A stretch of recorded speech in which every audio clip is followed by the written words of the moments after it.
അത് തന്നെയല്ലെന്ന് ഇവിടെ നിന്ന് ചെറുപ്പക്കാർ പോലും ഇവിടെ വല്ലതും ഉണ്ട്, എല്ലാം നാട് വിട്ട് ഓടി രക്ഷപ്പെടുന്നില്ലേ. കേരളത്തിൽ ഇവിടെ ഞാനിരിക്കുന്ന വീട് മുതൽ തീയത്തമ്മൻ ഇവിടെ പറയാം 1 കിലോമീറ്റർ ഇല്ല, അവിടം വരെ 20 വീടുകൾ ആരും ചുമ്മാ കിടപ്പുണ്ട്. ഇവിടെ ജീവിക്കാൻ വേണ്ടി മാർഗമില്ലല്ലോ, ഒരു ജോലിയില്ല.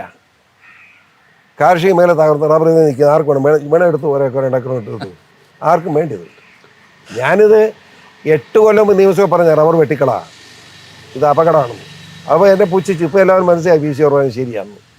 ഈ റബ്ബർ അല്ലെങ്കിൽ കുരുമുളക് പോലും വിലയില്ല, അത് കുരുമുളക് ഇല്ല, സാധനം കാപ്പി ഇല്ല, തെങ്ങ് മുഴുവൻ ഇവിടേക്ക് തെങ്ങൊക്കെ എടുത്ത് നോക്കിയോ, മുഴുവൻ മണ്ട പോയി മുടിഞ്ഞ് നിൽക്കുക.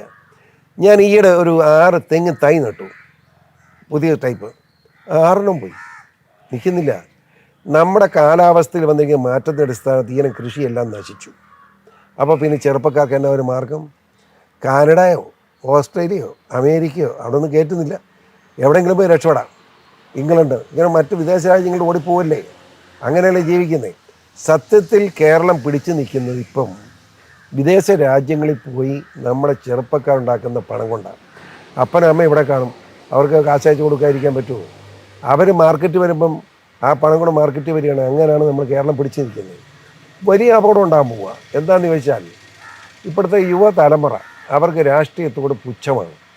രാഷ്ട്രീയത്തോട് പുച്ഛം എന്ന് മാത്രമല്ല, അവർക്ക് വോട്ട് ചെയ്യണമെന്ന് ആഗ്രഹമില്ല. ഇത്തവണ 18 വയസ്സ് കഴിഞ്ഞ് 9,70,75,000 ചെറുപ്പക്കാരുടെ കേരളത്തിൽ ഇപ്പോൾ കണക്കെടുത്തു.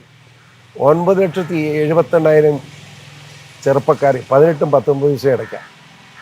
അവർ വോട്ട് ചേർത്ത് എത്രയെന്ന് 2.5 ലക്ഷം. എന്ന് ആലോചിച്ചു, 7 ലക്ഷം ചെറുപ്പക്കാർ വോട്ട് ചെയ്യാൻ ആഗ്രഹിക്കുന്നില്ല. അത് 10 ലക്ഷത്തിൽ 7 ലക്ഷത്തിന് വോട്ട് വേണ്ട, 7.5 ലക്ഷത്തിന് വോട്ട് വേണ്ടെന്ന് തീരുമാനിച്ചാൽ കേരളം അങ്ങോട്ട് പോകുന്നു ചിന്തിക്കേണ്ടതല്ലേ.